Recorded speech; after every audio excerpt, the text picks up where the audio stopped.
So now, Alvar and Eloisa, thank you for listening intently to our pre-K seminar session. I hope marami kayong tutunan. And I hope you can give me feedback about it. Ano yung mga takeaways ninyo? Ano yung naging realization niyo after attending this session? Ano yung nabago sa inyo? Na siyang nagbigay sa inyo ngayon ng confidence to face the challenges in your married life sooner or later. Let's start with Eloisa. Um, na sa session po na ito na bago po yung vision namin sa life, na open po kami sa mga tamang landas at na-correct po yung mga mali na dating paniniwala namin, lalong-lalo na po sa marriage. For example, ano ba paniniwala mo before sa marriage? Yung pong before, like, pag nagmamahalan lang po kayo, pwede na kayong magpakasal agad. Wala na after. Parang basta po nagmamahalan kayo, okay na yun.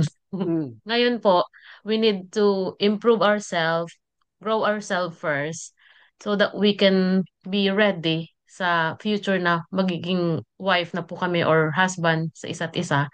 And then if we're all ready and then grown, we can produce our own child na we can be responsible to, mm, na we can give our all and then provide everything for our child or children, mm. without them to be one of our, like, what do you call that one, like Insurance. insurance. Like In, insurance when we were old, like we uh, want to be like independent enough and then for us to live like freely how we want mm, to be, and then our kids likewise. very good. Insurance or investment? Ha? Kung ating Not the gawing, investment. ating gawing investment yung anak natin. Kawawa naman, hindi makakabuo ng sarili nilang buhay yun. Di ba? Oh, Opo. okay, thank you for that, Eloisa. How about with you, Almar? Ano ang inyong ang iyong realization sa session natin na ito? Bali, mag-focus na lang po ako doon sa last part na I should be a ruler and a teacher. Kasi ngayon po na-experience po, ngayon lang kami magkasama na most of the time po kasi parang nagre-rely na lang ako sa kanya Mm, na sa decision kasi parang gusto ko lang ibigay yung kung ano yung gusto niya, sundin ko.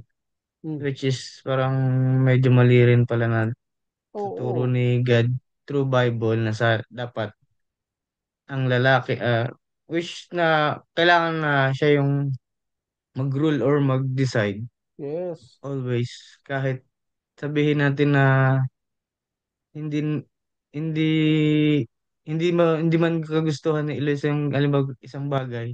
Mm, Gusto niya na ganito yung isang bagay so kahit gusto niya yun hindi ko lang dapat pwede na sundin na sige yan ang gawin natin dapat mm. ako pa rin yung mag-act na mag-rule or ako yung dapat Oo, maging decide na hindi dapat ganito yung gawin natin kahit alam ko na kasi yung ang thinking ko po kasi parang pag hindi ko siya nasunod parang unfair sa kanya or parang masama yung dating sa kanya so mm. nag-iba po yung thinking ko ngayon Okay. hindi always na say yes or Oo. kailangan pa rin na mag-decide ako kasi as a lalaki. Oo, kasi baka minor things lang yung sinasabi mo ngayon eh. Pagdating sa major decision, major things, pag hindi ka nakapag-decide ng tama, aawahin ka ni Ah, Eloisa. Alam mo kung ano yung sasabihin sa'yo? Magpakalalaki ka.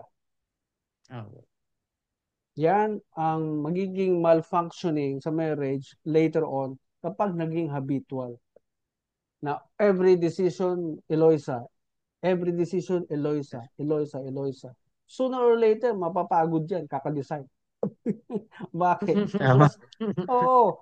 Kasi hindi ganyan ang design ng marriage eh. Masisira ang produkto. Magmamalfunction. Oh. Although may power talaga ang babae, kaya pag hindi ka nag-take the lead, the woman will take over. Why? Because she is also equipped with authority, with power to rule over things.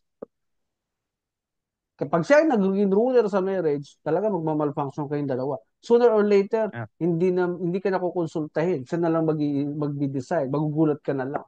And you will feel bakit parang manliliit ka sa sarili mo? Parang nanliliit ako sa sarili ko. Bakit sila lang decide? Hindi ako kinonsulta. Apo. Sooner or later, you will feel that way. And that's dangerous. Okay? Apo. Apo. So, apply all these things na tinuro ko sa inyo, and I'm sure your marriage will be like made in heaven.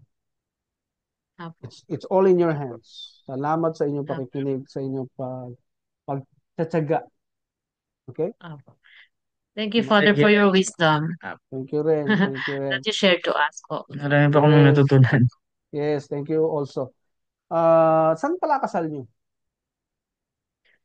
Sa Quezon